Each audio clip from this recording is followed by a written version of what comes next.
हिंद। तो आप सभी का मेरे चैनल पर स्वागत है। ये कक्षा 8 का है, अभ्यास 7A और प्रश्न नंबर 8 है। इसमें भी 3 प्रश्न दिए हैं, तो इसको भी हम लोग अलग अलग विधि से करेंगे। तो पहला वाला विलोपन विधि से कर लेते हैं, दूसरा सारणी विधि से और तीसरा प्रतिस्थापन विधि से। ठीक है, तो वीडियो अगर समझ में आए, पसंद आए तो कृपया कमेंट करें, अपने मित्रों में अवश्य शेयर कर दें। अगर आप मेरे चैनल पर पहली बार आए हैं तो इसको सब्सक्राइब कर लीजिए ताकि आगे आने वाली वीडियोज़ की नोटिफिकेशन आपको सबसे पहले मिल जाए। ठीक है, आप इसको किसी भी विधि से कर सकते हैं, लेकिन 3 विधि बता दे रहे हैं एक ही प्रश्न में कि आपको वो क्लियर हो जाए किस तरह से किया जाता है। और आप भी कर सकते हैं या फिर अलग अलग विधि से आप प्रयास कर लें। ठीक है, तो शुरू करते हैं हम लोग। तो ये 8वां का पहला प्रश्न है। ये समीकरण 1 है और ये समीकरण 2 है।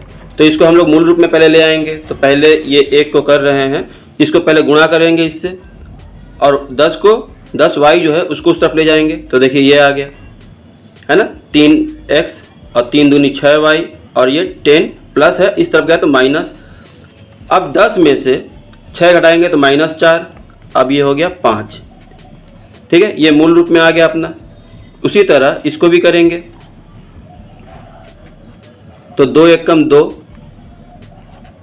x, फिर क्या है 2 दूनी 4 y, ये उधर गया तो -3x बराबर 2। तो इसमें से घटाएंगे तो क्या हो जाएगा, -x प्लस 4y बराबर 2। ये हुआ। तो ये समीकरण 3 मान लेंगे इसको हम, और ये समीकरण 4। तो अब देखते हैं क्या कहते हैं विलोपन विधि। विलोपन विधि में किसी एक का मान बराबर होना चाहिए। देखिए यहाँ 4y है, यहाँ भी 4y है, यहाँ माइनस है, यहाँ प्लस है। तो जब माइनस प्लस बराबर है, निशान अलग रहे, तो हम लोग जोड़ देते हैं, तो उससे वो विलुप्त हो जाएगा, विलोपन हो जाएगा। तो चलिए यहाँ लिखते हैं समीकरण 3 और 4 को जोड़ने पर। ठीक है, समीकरण 3 और समीकरण 4 को प्लस करने पे तो ये 3 नंबर है समीकरण और ये 4 नंबर है। इसको जोड़ने पे देखिए 5 2 7, ये तो ख़त्म हो गया। और ये 3 में से 1 गया तो 2x। तो हमारा आंसर आएगा x बराबर 7/2, या फिर भाग देंगे तो 2 × 6 1/2, या ये हमारा x का वैल्यू आ गया। अब x का वैल्यू समीकरण 2 में या 1 में रखने पर हम लोग ये 3 या 4 में रख देते हैं। तो लिखेंगे समीकरण 3 में रखने पर। चलिए, तो समीकरण 3 में x बराबर 7/2 रखने पर। ठीक है, तो इसको हम लोग कर लिए हैं और कैमरा चालू नहीं किए थे, इसलिए धीरे धीरे समझाते हैं, देख लीजिए। तो यहाँ पे x की जगह पे 7/2 रखेंगे। देखिए यहाँ 7/2 रख दिए, बाकी को उतार लेंगे। अब इसको इससे गुणा करेंगे, 7 × 21, 21 जो है इस पार जाएगा तो माइनस हो जाएगा, यहाँ प्लस है, इस तरफ आया तो माइनस हो गया। ठीक है, और ये 5 प्लस में था ही, और -4y। अब इन दोनों का घटान करेंगे तो इसका इससे गुणा करते हैं, 5 दूनी 10 और 21 का 21 उतर गया। 21 में से 10 गया तो -11 बचा, है ना, -11। और यहाँ पे -4 है तो -4 इस तरफ आएगा तो नीचे हो जाएगा। अब ये माइनस और माइनस कट गया, प्लस हो गया, माइनस माइनस प्लस हो गया, और 11 और 4 दूनी 8। तो यहाँ पे आपका प्लस आएगा या फिर नहीं आएगा, कुछ निशान नहीं देंगे या फिर प्लस का निशान देंगे। तो आपका आ गया x बराबर 3 सही 1/2 और y बराबर 1 सही 3/8। ये हमारा आंसर आ गया। अगर वीडियो समझ में आया हो तो कृपया कमेंट करते जाइएगा। अब देखते हैं अगला प्रश्न। ये दूसरा प्रश्न है 8वां का। इसको हम लोग सारणी विधि से करते हैं, आप किसी भी विधि से कर सकते हैं। ठीक है, हम समझाने के लिए तीनों विधि बता दे रहे हैं एक एक करके। तो पहले तो ये बटा में है, बटा को ख़त्म करना है। तो हम लोग नीचे जो भी बटा में रहता है उसका लसा कर लेते हैं और उसी से दोनों पक्षों में गुणा कर देते हैं। तो 15 और 7 का लसा करेंगे तो 105 आएगा। तो 105 का दोनों पक्षों में गुणा करने पे ये समीकरण 1 है। लिखेंगे दोनों पक्षों में 105 से गुणा करने पर। अब यहाँ अगर x है 7 है, यहाँ 105 से गुणा कर दिए, फिर प्लस y 15 यहाँ भी 105 से गुणा कर दिए और उसके बाद बराबर 3 में भी 105 से गुणा कर दिए। तो हमारा क्या आ जाएगा, इससे ये कटेगा तो 15 बार में, 15 7 105, ये कटेगा तो 7 बार में। अब ये हो गया 15x प्लस 7y बराबर 5 तिया 15 और 3 एकम 3, 315। ठीक है। अब 7y बराबर 315 माइनस 15x और y बराबर 315 माइनस 15x बटा 7। ठीक है। अब इसी तरह इधर वाला भी कर लेंगे। तो इन दोनों का लसा करेंगे तो 10 आ रहा है, तो यहाँ पे लिखेंगे 10 से गुणा करने पर दोनों पक्षों में। तो दोनों पक्षों में 10 से गुणा करेंगे तो क्वेश्चन उतरेगा x बट्टा 2 गुणे 10 माइनस y बट्टा 5 गुणे 10 और 4 गुणे 10। ठीक है। अब 2 5 10, 5 तो यहाँ लिखेंगे 5x, 5 दूनी 10 तो लिखेंगे माइनस 2y और ये 40।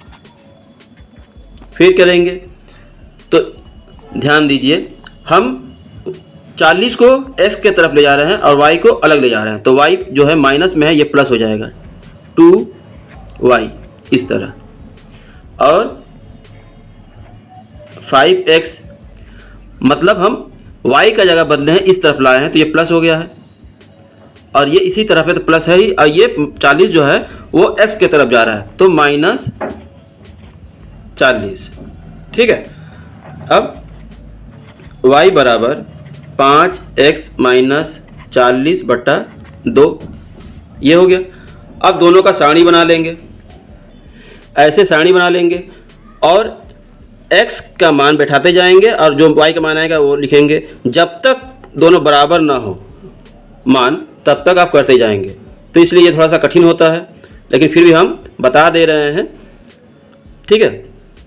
तो मान लीजिए हम यहाँ पे 1 रखते हैं इस जगह पे, तो 15, तो 300 में से 15 घटाएंगे तो 300 बचेगा, तो यहाँ आएगा 300 बटे 7, 300 बटा 7। उसी तरह अगर 2 रखेंगे तो 15 दूनी 30, तो 315 में से 30 घटाएंगे तो 285, 285 बटा 7। इसी तरह करते जाएंगे और x बराबर अगर 14 रखते हैं, 14, तो 14 और 15 का गुणा करेंगे 210, 315, तो 315 को घटाएंगे तो 5 0 1 105, 7 से भाग देंगे, है ना। उसके बाद 7 1 कम 7, 7 5 35, 15, तो नीचे आ गया 15। इसी तरह इसमें भी करेंगे, कब तक, जब तक दोनों का मान नहीं मिलता है। इसी तरह 1 2 3 4 करके करते जाएंगे और लास्ट में जब आएंगे हम 14 पे, तो यहाँ पे अगर 14 रख देते हैं तब 14 14 5 70 कितना होता है, 14 5 70, तो 70 में से 40 घटाएंगे तो 30 और 30 को 2 से भाग देंगे तो 15, तो नीचे आ गया 15, ऊपर आ गया 14। ठीक है। इस तरह ये और ये दोनों मिल जाएगा। तो आप लोग लिख सकते हैं, चूंकि x बराबर 14 और y बराबर 15 दोनों समीकरणों को संतुष्ट करता है, इसलिए x बराबर 14 और y बराबर 15 समीकरण का हल है। अब अगला देखते हैं, आखिरी प्रश्न है। तो ये आखिरी प्रश्न है, इसको हम लोग करते हैं प्रतिस्थापन विधि से। प्रतिस्थापन विधि में क्या होता है कि किसी एक का मान ज्ञात करेंगे दूसरे पदों में, जैसे x का मान y के पदों में या y का मान x के पदों में, और उसको दूसरे में रख देंगे। तो पहले हम लोग इसमें ज्ञात करते हैं, तो 0, ये समीकरण 1 है, 0.5x बराबर 2, ये इस तरफ गया तो माइनस का जाएगा प्लस 7y हो गया। तो यहाँ पे x बराबर 2 प्लस 7y बटा में 0.5 आ गया। ठीक है, ये बटा में आ गया। अब इस मान को इसमें रख देंगे सब जगह, तो चलिए ये 3 मान लेते हैं। अब यहाँ पे रखने पर यहाँ पे लिख लेंगे समीकरण 3 से x का मान रखने पर या प्रतिस्थापित करने पर, तो यहाँ पे क्या है 3.4, अब x के जगह पे 2 प्लस 7y बटा 0.5, तो ये दशमलव यहाँ और यहाँ ख़त्म कर दीजिए, कट गया है ना, या 10 से दोनों में गुणा करेंगे तो भी ख़त्म हो जाएगा। अब क्या है इसके बाद -4.4y बराबर ये 15.4, ठीक है। फिर आगे करेंगे, इसको इससे गुणा करेंगे, पहले माइनस क्या कहते हैं 5 को गायब कर दें यहाँ से, ये भी कर सकते हैं। 5 को गायब करने के लिए सब में 5 से गुणा करना पड़ेगा, सब में, ठीक है। तो लिखेंगे दोनों पक्षों में 5 से गुणा करने पर,